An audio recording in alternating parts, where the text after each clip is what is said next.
Will be posted on our show notes. But next up, I would like to invite Warren Doran to come up. Fantastic.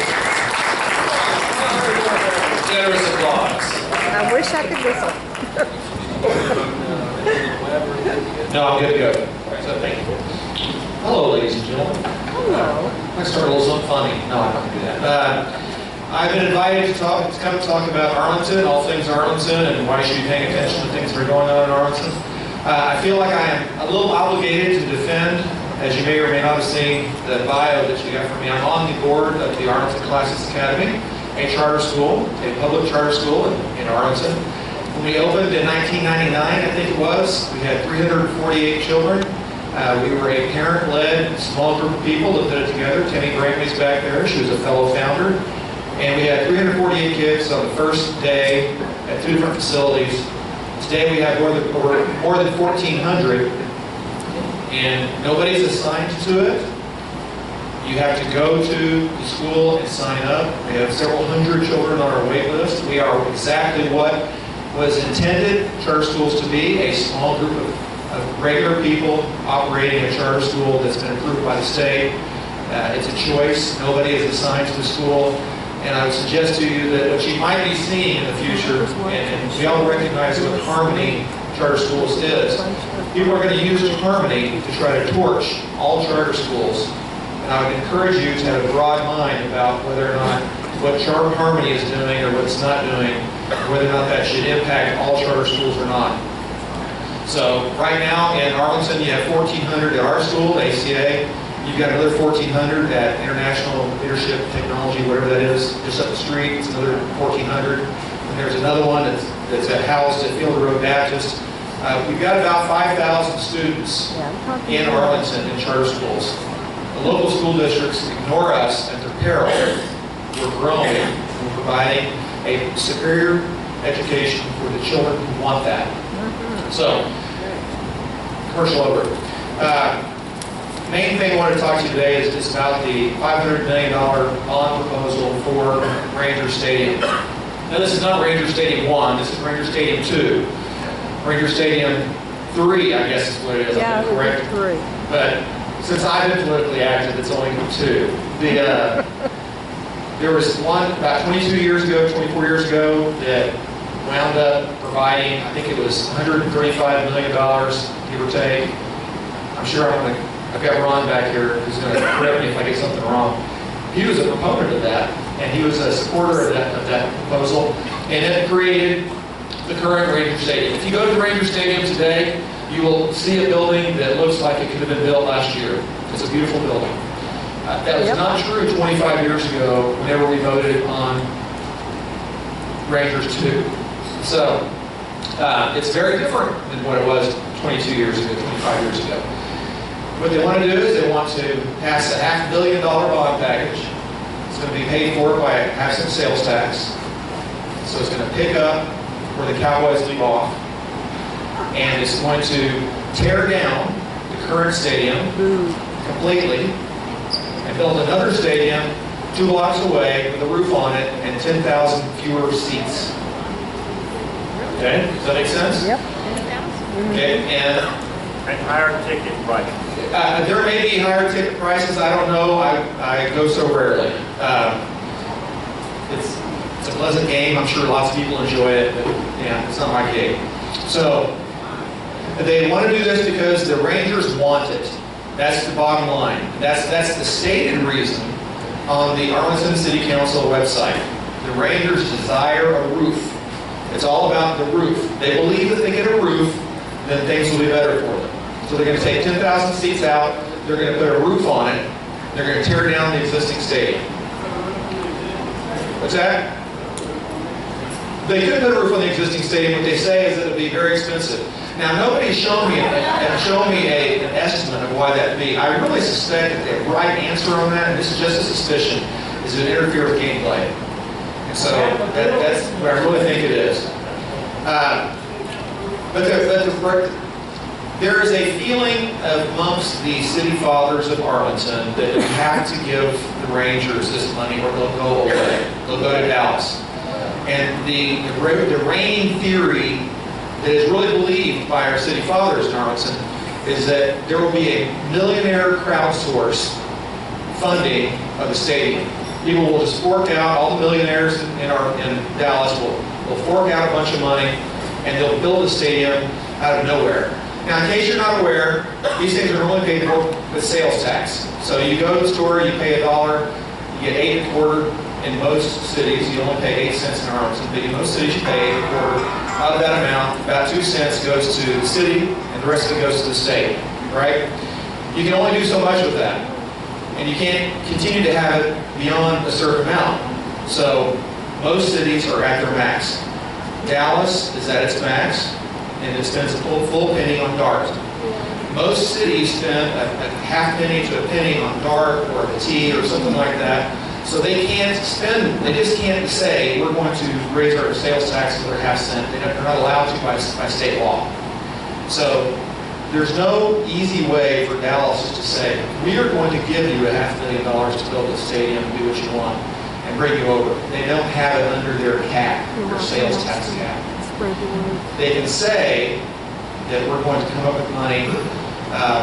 Rawlings over in Dallas has said that they come up with money, but they can't come up with anywhere near $500 million. So our city fathers not spending their own money, but desperate not to see that the Rangers leave town under their watch, are willing to give them whatever they can give them. So we gave the Cowboys $1/3 of $1 billion, and they figured that the Rangers, having its history, was worth for half a billion. Just a few things. You're going to hear claims, and you should. I think that everybody who graduates from any high school in America should understand certain things. When a politician says, if we just take $50 to $100 away from you a year, we can create 1,000 new jobs. What everybody in this country should understand is that that money was already making jobs, and you're going to destroy jobs over here and move them over here. It's not as though this money is being kept under a bed somewhere and it's not doing anything. It's creating jobs. It's doing what it does. So when you say, I'm going to raise your half-cent sales tax, what you're saying is, where's that come from? Does it come from your utilities? No, your utilities are going to still be paid 100%. Does it come from your mortgage? It comes from the disposable income. So instead of spending $1,000 a month on going out to eat, doing all the things that you wind up doing that are disposable, you're going to spend $995. $5 is going to go to the Rangers. And so over the course of a year, the average person here is going to spend somewhere between $100 to $200 more if they spend it all in Arlington. That money is not noticed by the average person. Nobody looks in their wallet at the end of the month and says, well, I was going to go eat and spend $20, but instead I'm only going to spend $50. They don't think that. They just simply don't have it. And so the city fathers who think that this is a freebie, they don't think that you care, and you really may not care, but the economy does. The economy feels it, and what this does is it drives everything down one notch. Instead of going to eat at Piccolamando, you go eat at someplace one notch less. Instead of Papado, you go to someplace that's a little bit less. Instead of going to buy a blouse at Target, you go to Walmart. Everything goes down just a little bit. Who that hurts the most is your upper end shops and services that places like Arlington need desperately. In the last couple of rounds of sports stadiums, we've had people running around, certain ex-mayors running around with a map of everything that has been caused by the nirvana, the economic development around the stadiums. It includes such ostentatious organizations as the post office. We could actually list that on their map. So I went to a Facebook page on Arlington, and I said, give me all the list of businesses that have failed in the last 20 years. And man, people went nuts. And I've got this long list. So if this map pops up again, and I'm warning people who are going to tell that ex-mayor, if he pops up with that map and says, look at all the wonderful things that this place has brought us, that the Ranger Stadium has brought us, I'm going to show them the list of places that have failed. Are either of those claims going to be fair? Absolutely not. It's not fair to say every business that's grown up within Arlington during the time this Ranger Stadium's been here is because of Ranger Stadium. Nor is it fair to say that every stadium, every organization that's failed is because of that. It's just neither one of those are real. But it is true that what you have is pressure on upper end organizations. It dumbs everything down. You'll see claims of, well, we have $77 million a year. That's on the Arlington City Council website right now. $77 million a year. You should ask yourself, where do these numbers come from? How do you get this? This is what they really do.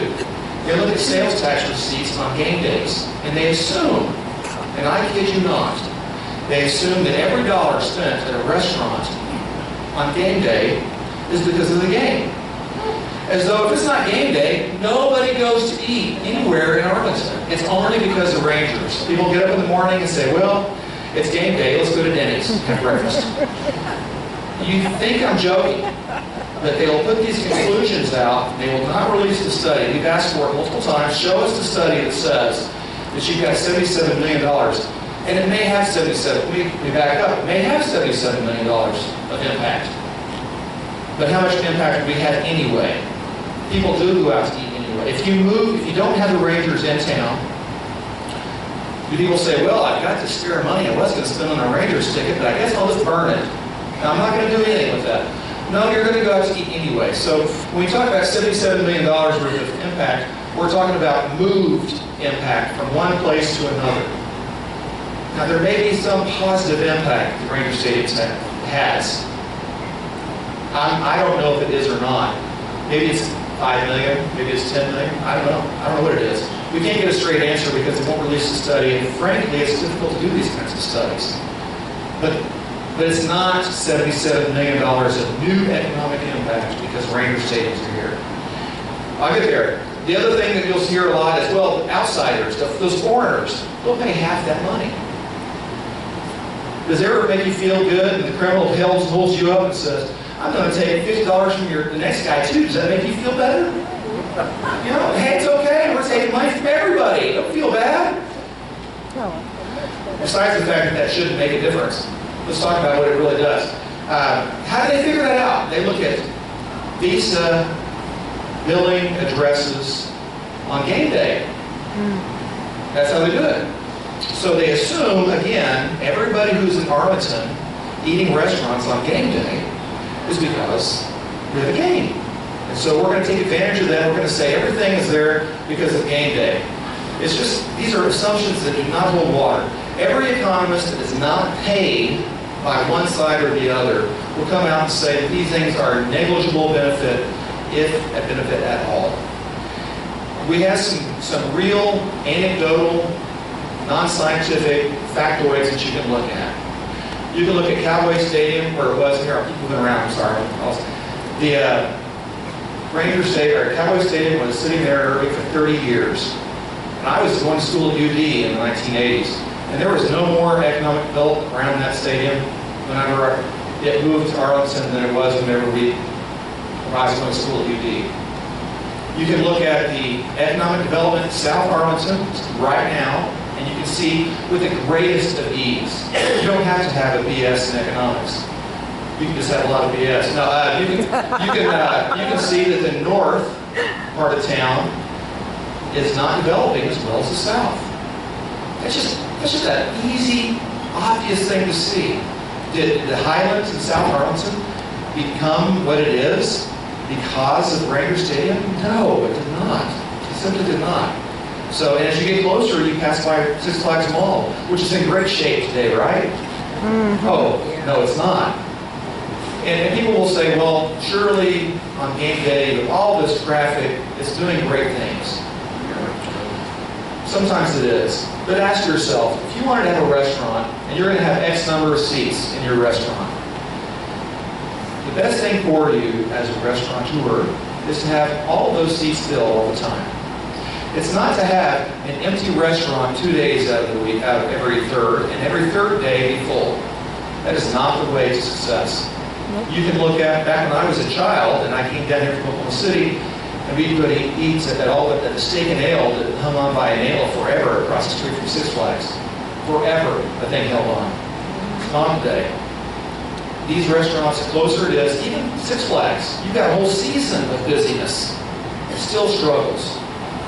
The closer you are to a seasonal or non-constant business environment, the more you're going to struggle. These stadiums, I will not say that they are cancerous, but I will say that there is a lack of development around them. And you cannot make the argument that they are good for development. They are not good for development. The people who say that they are want to pretend as though if they didn't have a stadium, it'd be a big black hole, there'd be nothing there. There'd be nothing there. There wouldn't be any nice homes there. There wouldn't be a country club. Back in the old day, we had Johnson Creek 1.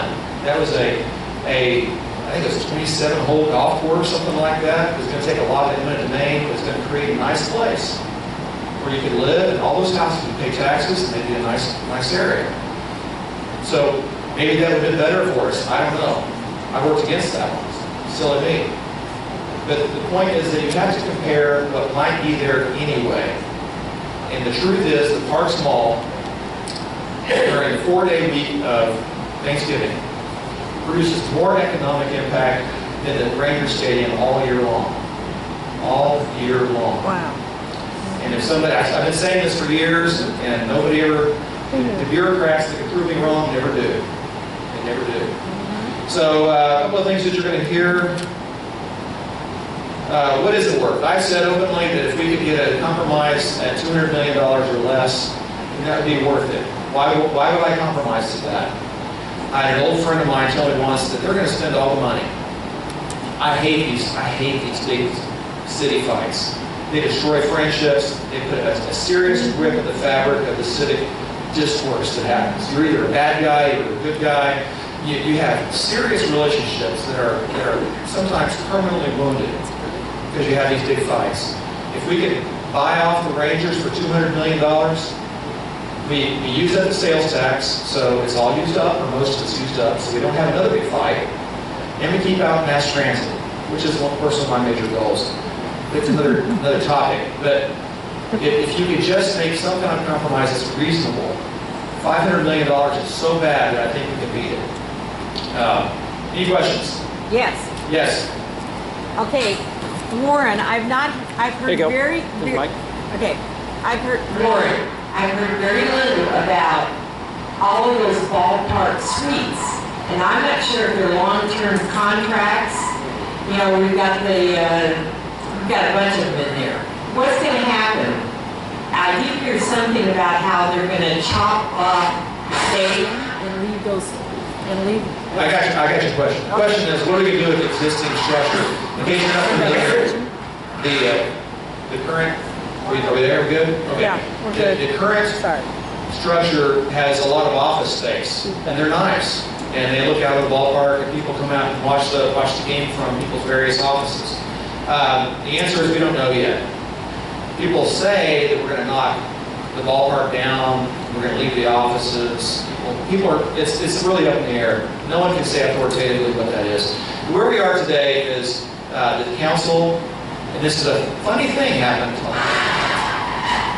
It's not me. During the last Cowboy election, just a short time after the May elections, everybody knows how the cycle is, right? You have the May city council elections get going in this January, and you have the election in May, right? And then what they do is they have when you want the low information voters to show up and vote for your thing, you put it in a presidential November election. So amazingly, the same exact cycle occurred with the Cowboys as it's happening today. Less than a week after the council elections, they announced fait accompli. The Latin word which is, we've already done it to you, and now you got to find out what we did to you. And they said, this is the deal. Magic came up out of nowhere. I have said, and I will say it again, that corporately the city council has been disingenuous and not acted with honor toward the city voters. They should have announced this thing in December. We should have had plenty of people that talked about it during city council elections, and then it would have been better for the whole city. But they didn't do that. They announced it fait accompli a week after the city council elections. And now we're going to have, I'll get there, and now we're going to have a general election with the lowest information voters having the most impact. This is exactly the same cycle as Cowboys. The city council voters will say, oh, I can't believe you say we were acting in bad faith. People know we've been talking about this for for months, years. Nobody knew about it except a few select group. If it had been open and discussed during the city council elections, you might have a very different picture. Yes, sir. Who owns the stadium? Who owns the stadium? Do we derive income from it, like in terms of rent and Arlington? And what is the effect of the name Globe Life? Do they pay a fee or something? What's the income? We got money, we get lease money, is it $1 million or $2 million? $2 million a year from the current Ranger Stadium lease. Did we get money during the name sale? I don't think we got any money from that. So that's, Ron knows a lot about the current deal that I don't know. I just look at, what I'm looking at is the new proposal, and I'm open to a reasonable compromise on this thing. I just think $500 million is crazy talk. Yes, sir. Yes. Tell them here's a compromise. Bring us the tax. Look into it. There you go. Well, it has always been true that the best way to fill seats is to have a winning team. But you can't borrow money to get a winning team. You can only borrow money to lower your housing expenses by having somebody else pay for your housing. You had a question? Yeah, trade Yes. All right, you mentioned earlier that a study was never presented. That's kind of not true. I asked for a study in an open records request, and they said there was none. However, they did put forth 2 different PDF little slideshows that contain nebulous information, and we have taken the liberty of posting it on our website, Arlington, our Citizens for a Better Arlington, and the word "for" is really the number 4. So it's Citizens, the number 4, a better Arlington.com. Anyway, on that, we did take the liberty of posting the 2 PDF files that we actually got from Richard Green, who's on an innocuous. Yeah, let me tell you what an economic study does. An economic study would have something like, here are the sales tax receipts for the last 25 years by zip code. You can go right now to the state comptroller, state of Texas comptroller, and you can download the last 15 years or so. When you do that by zip code, you will not see a great, awesome growth. I think that if you do, and I haven't done this yet, but I think what I'm going to do is I'm going to make a graph, growth across by year, and then sales receipts by zip code. And I think when you do that, you'll find that you cannot spot when the stadiums were built. You will be able to spot when Highland Park, when the Highlands was created. You'll be able to see that in that zip code. But you will never see a big spike or an upgrade that you can attribute to the stadium. You just won't see it. It's in the noise. And when I say in the noise, I'm using an engineering term. I mean, it's real in the same way that you affect climate, but it's this much. There's lots of other things that have a bigger impact. Having a Super Bowl in your city has a bigger impact. Making the playoffs has a small impact. But just having the stadium in your spot, you're the biggest winner for the Arlington Stadium people in Grand Prairie, because all their hotels get full too. It doesn't really matter where the stadium is. All of the hotels are full everywhere. So these people that say, well, we need to have it here, we're going to lose economic impact. Other cities are getting the economic impact of us having a stadium here. We will get the impact if it moves somewhere, although I have really zero belief it's going to move. I got 2 more questions and I got something else. Just a comment at this point. The day at the council meeting after the election, you just mentioned earlier that the council was disingenuous. Case in point. Our brand new Arlington City Councilwoman Victoria Ferrara-Myers was not sworn in to vote on the Ballpark deal. They didn't know actually which way she was going to vote, and they were bound and determined to have a unanimous vote. So they kept Jimmy Bennett for that 9th vote. They didn't want. Although I would be happy to agree that you're disingenuous, it's not altogether surprising that Jimmy wanted to have his last vote be for the Rangers. You have a question, then we're done. Yes, I did. Wouldn't that make property taxes go up with the homes that were around that new stadium? Wouldn't it make them rise? When the question is, wouldn't it make property taxes go up around the stadium? Yeah, And those houses if that the are theory closer to that the city fathers put forth were valid, it would, but in fact, it's not. If you're right here and you're being bought out by the Rangers, then maybe you're going to do okay. But if you were a restaurant closer to the stadium, you're going to struggle more than if you were a restaurant farther away from the stadium. That's just the bottom line. That's just economic reality. People want to say it's not like that. You can just look at it. It's not hard. And every economist, like I said, the economics, professional economics economists have a solid wall. Yes, this is not a good deal for your city, generally speaking. Okay. I'm going to stop now, and I want to take the time to introduce the